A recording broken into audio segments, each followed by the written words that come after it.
ಮಾಡೋ ಇತಿಹಾಸ ಉರಿಗೌಡ ನಂಜೇಗೌಡರ ಇತಿಹಾಸ. ಅದನ್ನು ನಾವು ರಿಯಲ್ ಇತಿಹಾಸ ಅಂತ ಹೇಳೋದಕ್ಕಾಗಲ್ಲ. ಆದರೆ ಅವರು ಇತಿಹಾಸನ ಅಧ್ಯಯನ ಮಾಡಿದವರು ಅವ್ರ ಮಾತಿಗೆ ನಾವು ಹೆಚ್ಚು ಮನ್ನಣೆ ಕೊಡಬೇಕು. ಅವರೇನು ಹೇಳ್ತಾರೆ, ಅವರ ಒಂದು ಇತಿಹಾಸಕಾರರಲ್ಲ, ಅವಮಾನ ಮಾಡ್ಬೋದಲ್ಲ. ಚಿಕ್ಕರಂಗೇಗೌಡರ ಇತಿಹಾಸವನ್ನು ನಾವು ಗೌರವಿಸಬೇಕಲ್ವಾ, ಅವರ ಅಧ್ಯಯನವನ್ನು ಗೌರವಿಸಬೇಕಲ್ವಾ? ಒಪ್ಕೊಂಡೆ, ತಮ್ಮ ಪಾಯಿಂಟ್ ಒಪ್ಕೊಂಡೆ. ಒಂದ್ ನಿಮಿಷ ನಾ ಕಂಪ್ಲೀಟ್ ಮಾಡ್ತೀನಿ. ಒಂದ್ ನಿಮಿಷ, ನಾನು ಸುಮ್ಮನೆ ಕೂತಿದ್ದೆ. ಒಂದ್ ನಿಮಿಷ. ಬೇಸಿಕಲಿ ಎಚ್ ಸಿ ಮಹದೇವಪ್ಪ ಅವರ ಸ್ಟೇಟ್ಮೆಂಟ್ನ ಮ್ಯಾನಿಪುಲೇಟ್ ಮಾಡ್ತಾ ಇದ್ದೀವಿ. ಹೇಗೆ ಅಂತ ಕೇಳಿ. ಎಚ್ ಸಿ ಮಹದೇವಪ್ಪ ಅವರು ಕಣ್ಣಂಬಾಡಿಯನ್ನ ಅಥವಾ KRS ಡ್ಯಾಮ್ನ ಕಟ್ಟಿದ್ದು ಟಿಪ್ಪು ಸುಲ್ತಾನ್ ಅಂದಿಲ್ಲ. ಅವರು ಅದನ್ನ ಕ್ಲಾರಿಫಿಕೇಶನ್ ಕೊಟ್ಟಿದ್ದಾರೆ. ಅಡಿಗಲ್ಲು ಅಂತ ಅಂದರೆ ಟಿಪ್ಪು ಸುಲ್ತಾನ್ಗೆ ಒಂದು ವಿಷನ್ ಇತ್ತು. ಆ ವಿಷನ್ ಮುಸ್ಲಿಮ್ರಿಗೆ ಮಾತ್ರ ಇರಲಿಲ್ಲ. ಅದು ಅಂದರೆ ಮುಸ್ಲಿಮ್ರಿಗೆ ಹೆಲ್ಪ್ ಮಾಡಬೇಕು ಅಂತ ಮಾತ್ರ ಇರಲಿಲ್ಲ, ತನ್ನ ಸಾಮ್ರಾಜ್ಯ ಅದಾದ ತನ್ನ ಏನು ಮೈಸೂರು ರಾಜ್ಯದ ಎಲ್ಲ ಜನರಿಗೂ ಹೆಲ್ಪ್ ಮಾಡಬೇಕು ಅನ್ನೋದಿತ್ತು. ಈಗ ರೇಷ್ಮೆನ್ ತಗೊಂಬಂದು ಕೊಟ್ಟಿರೋದು ಯಾರಿಗೆ ಅಥವಾ ಯಾರ ಅಭಿವೃದ್ಧಿಗೆ? ಹಿಂದೂಗಳ ಅಭಿವೃದ್ಧಿಗೆ. ಯಾರು ಮುಸ್ಲಿಮ್ರ ಕೈ ತಂದು ಕೊಟ್ಟಿಲ್ಲ. ಆಮೇಲೆ ನೇಯ್ಗೆಯನ್ನು ಅವ್ರನ್ನ ನೇಕಾರರಿಗೆ ಟ್ರೈನಿಂಗ್ ಕೊಡ್ತಾರೆ. ಎಲ್ಲಿ ಮೇ ಬಿ ಚೀನಾ ಸಮಥಿಂಗ್ ಆ ಕಡೆಯಿಂದ ಟ್ರೈನಿಂಗ್ ಕೊಡಿಸ್ತಾರೆ. ಟ್ರೈನಿಂಗ್ ಕೊಡಿಸಿದ್ದು ಯಾರಿಗೆ? ಹಿಂದೂಗಳಾದ ನೇಕಾರರಿಗೆ ಹೊರತು ಮುಸ್ಲಿಮ್ರಿಗಲ್ಲ. ಅಂದರೆ ಯಾರ ಅಭಿವೃದ್ಧಿಯನ್ನು ಚಿಂತನೆ ಮಾಡ್ತಾ ಇದ್ದಿದ್ದು ಅಂದರೆ ತನ್ನ ಸಾಮ್ರಾಜ್ಯದ ಪ್ರತಿಯೊಬ್ಬರ ಅಭಿವೃದ್ಧಿಯನ್ನು ಚಿಂತನೆ ಮಾಡ್ತಿದ್ದು. ಅದೇ ಚಿಂತನೆಯಲ್ಲಿ ಇಲ್ಲೊಂದು ಡ್ಯಾಮ್ ಅಥವಾ ಇಲ್ಲೊಂದು ಕಟ್ಟೆ, ಆವತ್ತಿನ ಕಾಲ ಕಟ್ಟೆ ಇರ್ಬೋದು. ಈಗ ನಮ್ಮ ಅಜ್ಜ ಗುಡಿಸ್ಲು ಕಟ್ಟಿದ್ದ, ನಮ್ಮಪ್ಪ ಹಂಚಿನ ಮನೆ ಕಟ್ಟಿದ್ರು, ನಾನು ಯಾವುದೋ ಒಂದು RCC ಮನೆ ಕಟ್ತೀನಿ, ಅದು ಬೇರೆ, ಅಪ್ಗ್ರೇಡ್ ಆಗೋದು ಬೇರೆ. ಆದರೆ ಆ ಚಿಂತನೆ ಇತ್ತಲ್ಲ, ಅಕಸ್ಮಾತ್ ಅದು ಅಲ್ಲ ಅಂತ ಹೇಳೋದಕ್ಕೂ ಚಿಕ್ಕರಂಗೇಗೌಡರ ಬಳಿ ಗಟ್ಟಿಯಾಗಿ ಹೇಳಲ್ಲ ಅವರು. ಇಲ್ಲ ಇದು ಅಲ್ಲ ಅಂತ ಹೇಳಲ್ಲ, ಅದು ಇದ್ದಿರ್ಬೋದು ಇಲ್ದೇನೂ ಇರ್ಬೋದು ಅಂತ ಹೇಳ್ತಾರೆ ಅವರ ಅಧ್ಯಯನ ಪ್ರಕಾರ. ಟಿಪ್ಪು ಸುಲ್ತಾನ್ ಈ ರೀತಿಯ ಒಂದು ವಿಷನ್ ಇಟ್ಕೊಂಡಿದ್ರು ಮತ್ತು ಅಲ್ಲಿ ಅಣೆಕಟ್ಟು ಕಟ್ಟಿದ್ರೆ ನನ್ನ ರಾಜ್ಯಕ್ಕೆ ಒಳ್ಳೇದಾಗತ್ತೆ ಅಂತೇಳಿ ಅಂದ್ಕೊಂಡಿದ್ರು. ಮತ್ತು ಅದು ಕಟ್ಟಿದ್ದಾರೆ, ಅಂದರೆ ಅಡಿಗಲ್ಲು ಹಾಕಿದ್ದಾರೆ ಅಂತೇಳಿ ಮಹದೇವಪ್ಪ ಅವ್ರು ಹೇಳ್ತಾರೆ. ಕಟ್ಟಿರೋದು ನಮ್ಮ ಒಡೆಯರವರು, ಆಯಿತಾ? ಅವರ ಸಾಧನೆಯು ಇವರು ಅಲ್ಲಗಳಿತಾ ಇಲ್ಲ. ಆದ್ರೆ ಟಿಪ್ಪುವಿನ ವಿಷನ್ ಅಲ್ಲಗಳಿತಾ ಇಲ್ಲ. ವಿಷನ್ ಬೇರೆ, ಕಟ್ಟಿರೋದು ಬೇರೆ. ಮಹದೇವಪ್ಪನವರ ಹೇಳಿಕೆಯ ಪರಿಪೂರ್ಣ ವಿಚಾರವನ್ನ ಕೇಳಿಸ್ಕೊಂಡು ನಿಮಗೆ ಇದೇ ಪ್ರಶ್ನೆ ಕಂಟಿನ್ಯೂ ಮಾಡ್ತೀನಿ ಸರ್. ಅವ್ರು ಏನ್ ಹೇಳ್ತಾರೆ, ಈ ವಿಚಾರವನ್ನ ಮಾತನಾಡ್ಲಿಕ್ಕೆ ಅನೇಕರು ಭಯ ಪಡ್ತಾರೆ. ಹೌದು, ಈ ವಿಚಾರ ಸತ್ಯ ಅನ್ನೋದನ್ನ ಒಪ್ಕೊಳ್ಳಿಕ್ಕೂ ಕೂಡ ಭಯ ಪಡ್ತಾರೆ. ಅಂದ್ರೆ ಮಹದೇವಪ್ಪನವರು ಏನನ್ನ ಕನ್ವಿನ್ಸ್ ಮಾಡ್ಲಿಕ್ಕೆ ಪ್ರಯತ್ನ ಮಾಡ್ತಿದ್ದಾರೆ? ಟಿಪ್ಪು ಕ್ರೆಡಿಟ್ ಕೊಟ್ಟು ಬಿಜೆಪಿ ಅಥವಾ ರೈಟ್ ವಿಂಗ್ ಐಡಿಯಾಲಜಿ ಯಾರಿದ್ದಾರೆ ಅವರಿಗೆ ಇದನ್ನ ನೇರವಾಗಿ ಗುರಿಯಾಗಿಸಿ ಮಾತನಾಡೋ ಪ್ರಯತ್ನನ, ಅಥವಾ ಅವ್ರ ಮುಂದಿರ್ತಕ್ಕಂಥ ಒಂದು ಸಮುದಾಯದ ಓಲೈಕೆ ಅಂದ್ರೆ ಮತದಾರರ ಓಲೈಕೆಯ ಪ್ರಯತ್ನನ, ಹಿಂಗೆ ಚರ್ಚೆ ಆಗ್ತಿರೋ ಸರ್? ನಾನು ನೇರವಾಗಿ ಪ್ರಶ್ನೆ ಕೇಳಿದ್ದೀನಿ, ಅವ್ರು ಉತ್ತರ ಕೊಡಿ. ವಿಷಯ ಓಲೈಕೆ ಅನ್ನೋದು ಎರಡನೇ ವಿಷಯ. ಇತಿಹಾಸವೇ ಸತ್ಯವೇ ಅದು. ಅದೇ ಓಲೈಕೆ ಇತಿಹಾಸ ಬಳಕೆ ಆಗಬಾರ್ದು ಅನ್ನೋದು ಉದ್ದೇಶ. ಇತಿಹಾಸ ಓಲೈಕೆ ಅಲ್ಲ, ಇತಿಹಾಸ ಹೇಳೋದು ಅದು ಓಲೈಕೆ ಅಂದ್ರೆ ಓಲೈಕೆ ಅಥವಾ ಸತ್ಯ ಹೇಳೋದು ಓಲೈಕೆ ಅಥವಾ ವಿರೋಧ ಎರಡನ್ನೂ ಹೇಳೋದಕ್ಕಾಗಲ್ಲ. ಒಂದು ನಿಮಿಷ. ಆದರೆ ಮಹದೇವಪ್ಪ ಅವರು ಏನು ಹೇಳಿದ್ದು, ಅಡಿಗಲ್ಲು ಹಾಕಿದ್ದಾರೆ, ಅವರಿಗೊಂದು ವಿಷನ್ ಇತ್ತು. ಕಟ್ಟಿರೋದು ಯಾರೋ? ನಾಲ್ವಡಿ ಕೃಷ್ಣರಾಜ ಒಡೆಯರು.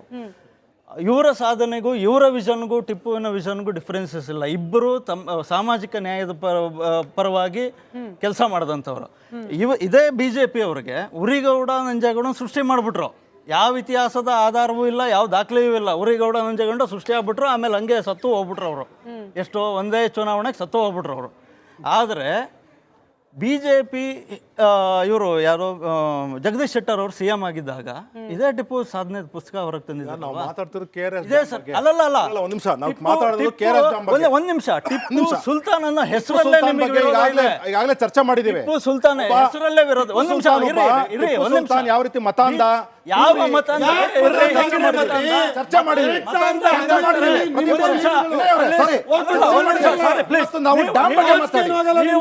ಪ್ರವೇಶ ಮಾಡಿದ್ರಿ ಬಗ್ಗೆ ಮಾತಾಡಿದ್ರೆ ನಮ್ಮ ಹತ್ರ ದಾಖಲೆಗಳು ಜಾಸ್ತಿ ಇರಿ ಸರ್. ಟಿಪ್ಪು ಸುಲ್ತಾನ್ ಪೂಜೆ ಮಾಡ್ತಾರೆ, ಅದು ಮತಾಂಧ ಆಗತ್ತಾ? ಯಾವುದು ಸಲಾಮರ್ತಿ ಮಾಡೋದು ಮತಾಂಧನ ಮತಾಂಧನ ಇದ್ರೆ ಮಾಡ್ತಾ ಇದ್ರ ಎಲ್ಲೆಲ್ಲ ಡೈವರ್ಟ್ ಮಾಡಬೇಡಿ.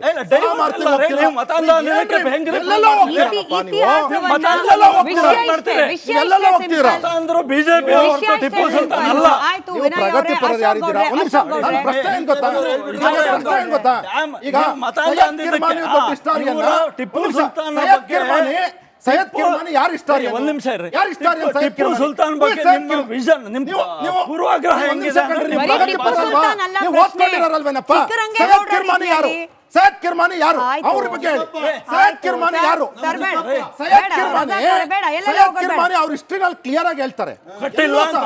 ಒಂದ್ ನಿಮಿಷ ತಾಳಿ. ಕಟ್ಟಿಲ್ಲ ಅಂತಾರ? ಹೌದು, ಎಲ್ಲೂ ಬರ್ತಿಲ್ಲಪ್ಪ ಅದು. ಒಂದ್ ನಿಮಿಷ ಇಲ್ಲ.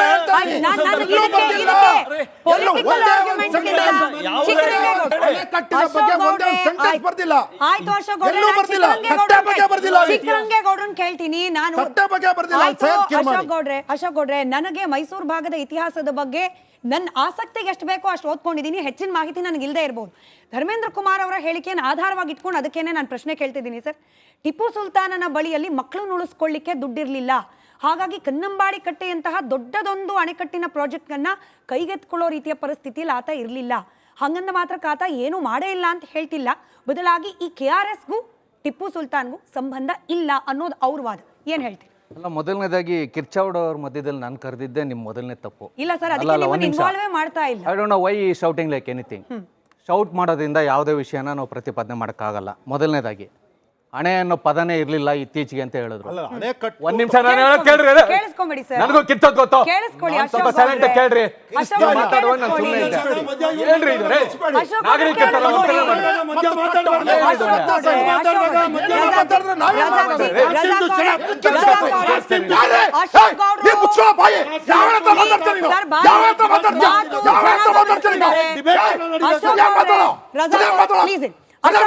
ಜನ ನೋಡ್ತಿದ್ದಾರೆ.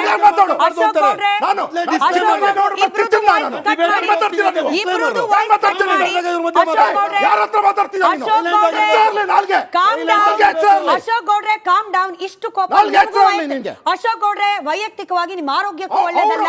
ನಾನು ಅವ್ರಿಗೂ ಸಮಾಧಾನವಾಗಿ ಹೇಳ್ತಿದ್ದೀನಿ. ಇಬ್ಬರು ಒಬ್ಬ ತಜ್ಞರು ಮಾತನಾಡುವಾಗ ದಯವಿಟ್ಟು ರೆಸ್ಪೆಕ್ಟ್ ಕೊಡಿ. ಜನ ನಿಮ್ಮನ್ನು ನೋಡ್ತಿದ್ದಾರೆ. ಅಶೋಕ್ ಗೌಡ್ರೆ, I request you kindly listen for 1 damn minute. ಹೇಳಿ ಸರ್. ಈಗ ಯಾರು ಏನು ಮಾತಾಡಬೇಕು ಅನ್ನೋದನ್ನು ಅವರವರ ತಿಳುವಳಿಕೆಗೆ ಅವ್ರಿಗೆ ಗೊತ್ತಿರುತ್ತೆ, ಅವ್ರು ಹೇಳ್ತಾರೆ. ಕ್ರಿಸ್ತಶಕ 905ನೇ ಇಸ್ವಿಯ ಇದೇ ಪಾಂಡವಪುರದ ತಲೆನೇರ ಅನ್ನೋ ಊರಲ್ಲಿ ಗಂಗರ ಒಂದು ಅಣೆಕಟ್ಟೆಯನ್ನು ಕಟ್ಟಿದ್ದಕ್ಕೆ ಆ ಶಾಸನದಲ್ಲಿ ಅಣೆಕಟ್ಟು ಅಣೆ ಅನ್ನುವಂಥ ಪದ ಪ್ರಯೋಗ ಆಗಿದೆ. ಯಾವಾಗ? 905ನೇ ಇಸ್ವಿ ಪಾಂಡವಪುರದ ಎಪಿಗ್ರಾಫಿಯ ಕರ್ನಾಟಕದಲ್ಲಿ ಈ ಪದ ಇದೆ. ಅದೇನು ಇತ್ತೀಚೆಗೆ ಬಂದಿರೋ ಪದ ಅಲ್ಲ. ಅದೊಂದು ಕ್ಲಾರಿಫಿಕೇಷನ್ನು. ಇನ್ನು ಎರಡನೇದು ಭಾಳ ಮುಖ್ಯವಾಗಿ ನಾವು ಇವತ್ತಿಲ್ಲಿ ಮಾತಾಡ್ತಾ ಇರೋದು KRS ಡ್ಯಾಮಿಗೆ ಟಿಪ್ಪು ಸುಲ್ತಾನ್ ಅಡಿಗಲ್ಲು ಹಾಕಿದ್ರಾ ಇಲ್ವಾ ಅನ್ನೋದ್ರ ಬಗ್ಗೆ ಮಾತ್ರ. KRSಗೂ ಟಿಪ್ಪು ಸುಲ್ತಾನ್ಗೂ ಯಾವುದೇ ರೀತಿಯ ಸಂಬಂಧ ಇಲ್ಲ. ತಾಂತ್ರಿಕವಾಗಿ ಕಾನೂನಾತ್ಮಕವಾಗಿ ಯಾವುದೇ ರೀತಿಯ ಸಂಬಂಧ ಇಲ್ಲ. ಅವರೊಂದು ಕನಸನ್ನು ಕಂಡಿದ್ರು. ಟಿಪ್ಪು ಸುಲ್ತಾನ್ ಕನಸನ್ನು ಕಾಣೋಕ್ಕೆ ಮೊದಲೇ ವಿಜಯನಗರದ ಅರಸರು, ಹೊಯ್ಸಳರು, ಗಂಗರು ಕನಸನ್ನು ಕಂಡು ಅದನ್ನು ಸಾಕಾರಗೊಳಿಸಿದ್ರು. ಆಮೇಲೆ ಟಿಪ್ಪು ಸುಲ್ತಾನ್ ಹತ್ರ ದುಡ್ಡಿರಲಿಲ್ಲ ಅನ್ನೋದನ್ನ ಈಗಾಗಲೇ ನಾನೇ ಹೇಳ್ಬಿಟ್ಟಿದ್ದೆ. ಜೊತೆಗೆ ಇಲ್ಲಿ ಒಂದೇನಾಗಿದೆ, ಪ್ರತಿ ಸಾರಿ ಇಲ್ಲಿ ಚರ್ಚೆ ಆಗುವಾಗ ಇತಿಹಾಸಕಾರನಿಗೂ ಸಾಹಿತಿಗೂ ವ್ಯತ್ಯಾಸ ತಿಳಿದೆ. ನಾವು ಸಾಹಿತಿಗಳು ಹೇಳಿದ್ದನ್ನೆಲ್ಲ ಇತಿಹಾಸ ಅಂತ ನಂಬ್ಕೊಂಡು ಬಿಡ್ತೀವಿ. ಇತಿಹಾಸ ಯಾರು ಅಧ್ಯಯನ ಮಾಡಿರ್ತಾರೆ ಭಾಳ ಸಿಸ್ಟಮೆಟಿಕ್ ಆಗಿ, ಅದನ್ನು ಶಾಸ್ತ್ರೀಯವಾಗಿ ಅಂತ ಹೇಳ್ತೀವಿ, ಅವರಿಂದ ಕೇಳಿದರೆ ಒಂದಷ್ಟು ಸತ್ಯಗಳು ಗೊತ್ತಾಗುತ್ತೆ. ಇನ್ನೂ ಒಂದು ಭಾಳ ಮುಖ್ಯವಾದಂಥ ವಿಚಾರ, ಯಾವ ಇತಿಹಾಸಕಾರನೂ ಕೂಡ ಅವನೇನೇ PhD ಮಾಡಿದ್ರು 100ಕ್ಕೆ 100 ಸಮಗ್ರವಾಗಿ ಯಾವ ವಿಷಯನೂ ಅಧ್ಯಯನ ಮಾಡೋಕ್ಕೆ ಸಾಧ್ಯ ಇಲ್ಲ. ಪದೇ ಪದೇ ಹೊಸ ವಿಷಯಗಳು ಬರ್ತಾ ಇರುತ್ತೆ. ಹಳೇದು ನಾವೇನು ತಿಳ್ಕೊಂಡಿದ್ದೀವಿ ಅದು ತಪ್ಪಾಗುವಂಥ ಸಂಭವ ಇರುತ್ತೆ. ಈಗ KRSನಲ್ಲಿ ಟಿಪ್ಪು ಸುಲ್ತಾನ್ ಶಿಲಾನ್ಯಾಸದ ಕಲ್ಲಿದೆ ಅಂತ ಹೇಳಿದ್ರಲ್ಲ, ನಾನು 30 ವರ್ಷದಿಂದನೇ ಅಲ್ಲಿ ನೋಡಿದ್ದೀನಿ. ನಾನು ಎಲ್ಲಿ ಗೇಟ್ ವೇ ಆಫ್ ಬೃಂದಾವನ ಅನ್ನೋದಿದೆಯಲ್ಲ, 30 ವರ್ಷದಿಂದನೇ ನಾನು ನೋಡಿದ್ದೀನಿ. ಅದಕ್ಕೂ ಹಿಂದೆನೂ ಅದು ಇದ್ದಿರಬಹುದು.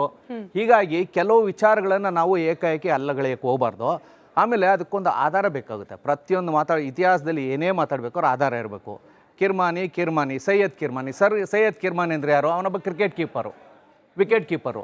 ಈ ಕಿರ್ಮಾನಿ ಬೇರೆ. ಆಮೇಲೆ ಈ ಕಿರ್ಮಾನಿ ಹೇಳಿರೋದೆಲ್ಲ ಸತ್ಯ ಅಲ್ಲ. ಟಿಪ್ಪು ಸುಲ್ತಾನ್ ಕಾಲದಲ್ಲಿ ಆಸ್ಥಾನದಲ್ಲಿ ಇದ್ದಂಥ ಇತಿಹಾಸಕಾರ ಕಿರ್ಮಾನಿ ಏನು ಹೇಳಿದ್ದಾನೆ, ಆತ ಹೇಳಿದ್ದೆಲ್ಲ ಸತ್ಯ ಅಲ್ಲ. ಅವನೇನು ಮಾಡಿದಾನೆ ತಪ್ಪು? 10 ಜನ ಸತ್ತಿದ್ರೆ ಪಕ್ಕದಲ್ಲಿ ಒಂದು 0 ಸೇರಿಸಿದ್ದಾನೆ 100 ಅಂತ. ಅವನು ಹೇಳಿದ್ದನ್ನು ನಾವ್ಯಾಕಿಲ್ಲ ಆಧಾರವಾಗಿ ತಗೋಬೇಕು? ಇಲ್ಲಿ ಹಂಸಕ್ಷೀರ ನ್ಯಾಯ ಅಂತ ಬರುತ್ತೆ. ನಿಜ. ಆ ಹಂಸಕ್ಷೀರ ನ್ಯಾಯದ ಪ್ರಕಾರ ಹೋದಾಗ ಕಿರ್ಮಾನಿ ಹೇಳಿಲ್ಲ ಹೀಗಾಗಿ ಡ್ಯಾಮ್ ಕಟ್ಟಿಲ್ಲ ಅಂತ ಹೇಳಕ್ಕೂ ಬರಲ್ಲ, ಅಥವಾ ಕಿರ್ಮಾನಿ ಹೇಳಿದಾನೆ ಡ್ಯಾಮ್ ಕಟ್ಬಿಟ್ಟಿದ್ದಾರೆ ಅಂತ ಹೇಳಕ್ಕೂ ಬರಲ್ಲ. ನಮ್ಮ ಕಣ್ಣೆದುರುಗಡೆ ಇದೆಯಾ? ಇಲ್ಲ. 1911ರಲ್ಲಿ ನಾಲ್ವಡಿ ಕೃಷ್ಣರಾಜ ಒಡೆಯರು ತಮ್ಮ ಹೆಂಡತಿ ಮತ್ತು ತಮ್ಮ ತಾಯಿಯವರ ಒಡವೆಗಳನ್ನು ಮಾರಿ ಅಣೆಕಟ್ಟೆಯನ್ನು 1932ರಲ್ಲಿ ಕಟ್ಟಿದ್ರು. ಅದರಲ್ಲಿ ವಿಶ್ವೇಶ್ವರಯ್ಯನವರು ಇರ್ಬೋದು, ಹಲವಾರು ಜನ ದಿವಾನ್ರುಗಳಿರ್ಬೋದು, ಅಥವಾ ಇಂಗ್ಲೀಷರ ಕೆಲವು ಇಂಜಿನಿಯರ್ಗಳಿರ್ಬೋದು, ಎಲ್ಲರ ಸೇವೆನೂ ಅಲ್ಲಿ ಅಪಾರವಾಗಿದೆ. ಒಂದು ಡ್ಯಾಮನ್ನು 4ನೇ ಡ್ಯಾಮು ನನ್ನ ಪ್ರಕಾರ ಅಣೆಕಟ್ಟೆ, ಭಾಳ ಒತ್ತಿ ಹೇಳ್ತೀನಿ, ದಾಖಲೆಯಲ್ಲಿರೋದು, ದಾಖಲೆಯಲ್ಲಿ ಇಲ್ಲದೆ ಇರೋದು ಕೆಲವು ಇದ್ದಾವೆ. ಅಣೆಕಟ್ಟೆಯನ್ನು ನಾಲ್ವಡಿ ಕೃಷ್ಣರಾಜ ಒಡೆಯರ್ ಕಾಲದಲ್ಲಿ ಒಂದು ಕಟ್ಟಿರೋದು ನಿಜ. ಅದಕ್ಕೂ ಟಿಪ್ಪು ಸುಲ್ತಾನ್ಗೂ ಸಂಬಂಧ ಇಲ್ಲ. ಮಹದೇವಪ್ಪನವರು ಆ ಸಂಬಂಧವನ್ನು ಕಲ್ಪಿಸಿ ಹೇಳಿಕೆ ಕೊಟ್ಟರು. ಈಗ ಅದನ್ನು ನಿರಾಕರಿಸಿದ್ದಾರೆ, ಅದಕ್ಕೆ ಸ್ವಾಗತಿಸೋಣ. ಇನ್ನೊಂದು ಮಹದೇವಪ್ಪನವ್ರು ಮಾಡಿರೋ ತಪ್ಪನ್ನು ನಾನು ಇಲ್ಲಿ ಹೇಳ್ಬಿಡ್ತೀನಿ. ಇಡೀ ಭಾರತ ದೇಶಕ್ಕೆ ಟಿಪ್ಪು ಸುಲ್ತಾನ್ ರೇಷ್ಮೆನ ಪರಿಚಯ ಮಾಡಿದ್ರು ಅಂತ ಹೇಳ್ತಾರೆ. ಅದು ಕೂಡ ತಪ್ಪು. ಇಡೀ ಭಾರತ ದೇಶಕ್ಕೆ ಟಿಪ್ಪು ಸುಲ್ತಾನ್ ರೇಷ್ಮೆನ ಪರಿಚಯ ಮಾಡಿಲ್ಲ. ಅವರು ರೇಷ್ಮೆನ ಪರಿಚಯ ಮಾಡಿದ್ದು ಮೈಸೂರು ಸಂಸ್ಥಾನಕ್ಕೆ. ಆ ರೇಷ್ಮೆನ ಒಂದು ನಿಮಿಷ, ಆ ರೇಷ್ಮೆ ಎಲ್ಲಿಂದ ತಂದರು ಅಂದರೆ ಟಿಪ್ಪು ಸುಲ್ತಾನ್ ಕಾಲದಲ್ಲೇ ದಾಖಲೆ ಇದೆ, ಬಂಗಾಳದಿಂದ ತಂದು ಇಲ್ಲಿ ಪರಿಚಯ ಮಾಡಿದ್ರು ಅಂತಾರೆ. ಬಂಗಾಳ ಎಲ್ಲಿತ್ತಾಗಿದ್ರೆ ಮಹದೇವಪ್ಪನವ್ರ ಪ್ರಕಾರ ಭಾರತದಲ್ಲಿತ್ತೋ ಭಾರತದ ಹೊರಗಡೆ ಇತ್ತೋ? ಅಂದ್ರೆ ಭಾರತ ದೇಶಕ್ಕೆ ಆಗ್ಲೇ ರೇಷ್ಮೆ ಬಂದ್ಬಿಟ್ಟಿತ್ತು, ಬಂಗಾಳದಲ್ಲಿ ಇತ್ತು, ಅಲ್ಲಿಂದ ಅವರು ತಮ್ಮ ಪ್ರಾಂತ್ಯಕ್ಕೆ ತಂದು ಅದನ್ನು ಪರಿಚಯ ಮಾಡಿದ್ರು. ಅಂದ್ರೆ ಒಂದು ಜವಾಬ್ದಾರಿಯುತ ಸ್ಥಾನದಲ್ಲಿರುವಂಥ ಮಂತ್ರಿ ಹೇಳಿಕೆಯನ್ನು ಕೊಡ್ಬೇಕಾದ್ರೆ, ವಿಶೇಷವಾಗಿ ಮಹದೇವಪ್ಪನಂತವರು ತಿಳುವಳಿಕೆ ಇರುವಂಥವ್ರು, ಆಮೇಲೆ ಒಂದು ಉನ್ನತ ಇಡೀ ಸರ್ಕಾರದಲ್ಲಿ ನನ್ನ ತಿಳುವಳಿಕೆ ಪ್ರಕಾರ 2ನೇ ಸ್ಥಾನದಲ್ಲಿದ್ದಾರೆ. ಯಾಕೆಂದ್ರೆ ಬಹಳ ಗಂಭೀರವಾದಂಥ ಹೇಳಿಕೆಗಳನ್ನು ಅವ್ರು ಕೊಡಬೇಕಾಗುತ್ತೆ. ಹೇಳುವಾಗ ಮೈಸೂರಿನ ಪ್ರಾಂತ್ಯಕ್ಕೆ ತಂದ್ರು ಅಂತ ಹೇಳಿದ್ರೆ ಸೂಕ್ತವಾಗಿರ್ತಿತ್ತು. ಭಾರತಕ್ಕೆ ಅನ್ನೋ ಮೂಲಕ ಒಂದು ತಪ್ಪು ಸಂದೇಶ ಕೊಟ್ಟಿದ್ದಾರೆ. ಆ ರೀತಿ ಕೆಲವೊಂದು ಹೇಳಿಕೆಗಳನ್ನ ಕೊಡುವಾಗ ಬಾಯಿ ತಪ್ಪಿನಿಂದ ಆಗಿರ್ಬೋದು. ಅದನ್ನು ಈಗ ಹೇಗೆ ಟಿಪ್ಪು ಸುಲ್ತಾನ್ ಅಡಿಗಲ್ ಹಾಕಿದ್ರು ಅನ್ನೋದನ್ನ ತಿದ್ದುಕೊಂಡ್ರು, ಇದನ್ನು ಕೂಡ ತಿದ್ದುಕೊಳ್ಳಿ ಅಂತ ಹೇಳ್ತಾ ಆಮೇಲೆ ಚರ್ಚೆ ನಡೀಲಿ, ಆಧಾರ ದಾಖಲೆಗಳ ಸಮೇತ ಬಹಳ ಪೊಲೈಟ್ ಆಗಿ ಚರ್ಚೆ ಮಾಡಬಹುದು. ಇವಾಗ ರಾಜಕೀಯ ವಿಚಾರ ಆಗಿರೋದ್ರಿಂದ ನಿಮ್ಮನ್ನ ಈ ಚರ್ಚೆಯಿಂದ ಹೊರಗಿಟ್ಟು ಈ ಮೂವರನ್ನ ಪ್ರಶ್ನೆ ಕೇಳ್ತಿದ್ದೀನಿ. ಬಂದೆ ಸರ್. ನಾನು ಪ್ರಶ್ನೆಗಾದ್ರೂ ಅವಕಾಶ ಕೊಡಿ. ಅಲ್ಲ ನೀವೇ ಮಾತಾಡ್ತೀರಿ ಅಂತ ಡಿಸೈಡ್ ಮಾಡ್ಕೊಂಡು ಬಂದಂಗಿದೆ. ಇವಾಗ ನೇರವಾದ ಪ್ರಶ್ನೆ ಏನು ಅಂತಂದ್ರೆ, ಕೇವಲ ಇದೊಂದು ವಿಚಾರಕ್ಕಲ್ಲ, ಕಾಂಗ್ರೆಸ್ನವ್ರಿಗೆ ಇತ್ತೀಚೆಗೆ ಖಯಾಲಿ ಆಗಿದೆ ಮೈಸೂರು ಭಾಗದ ಇತಿಹಾಸವನ್ನ ತಿರ್ಚೋದಕ್ಕೆ.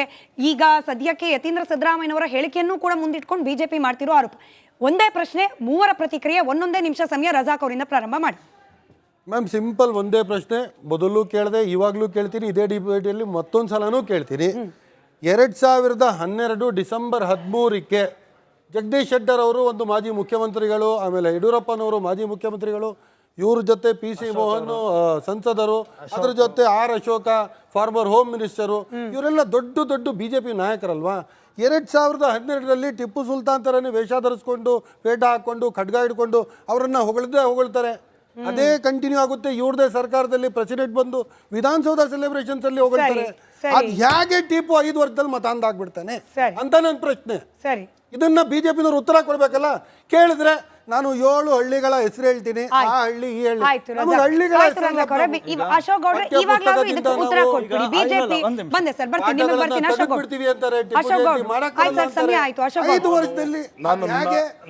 ಒಬ್ಬ ದೊಡ್ಡ ಶೂರ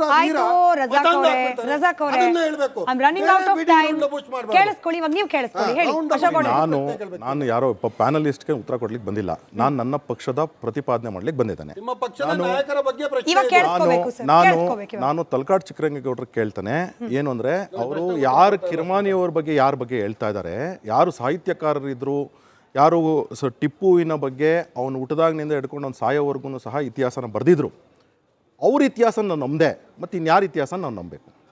ಆಯಪ್ಪ ಹೇಳಿದ್ದೆಲ್ಲ ಸತ್ಯ ಅಲ್ಲ, ಆಯಪ್ಪ ಹೇಳಿದ್ನು ಸಹ ತಿರ್ಚಲಾಗಿದೆ ಅಂತ ಹೇಳಿದ್ರೆ